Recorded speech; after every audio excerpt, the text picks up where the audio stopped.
When it comes to thinking about gambling, learn the techniques to take that gambling thought to court. Like a real court, weigh up your thoughts against your evidence. You're not real. I don't have the money to gamble. And gambling takes time away from my family and friends. And remember, evidence relates to the facts, not opinions or feelings. Yeah, but I feel familiar.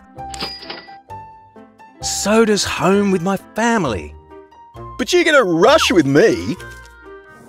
It's a dopamine response to lights and sounds. But I'm so fun. Fun shouldn't hurt me financially. And when you're ready to sum up the evidence, say to yourself, even though I feel the need to gamble, this is just a feeling and it will pass. By gambling, I will lose time, money, and will spend time away from my family and friends. These are the facts. So when it comes to that gambling thought, take it to court.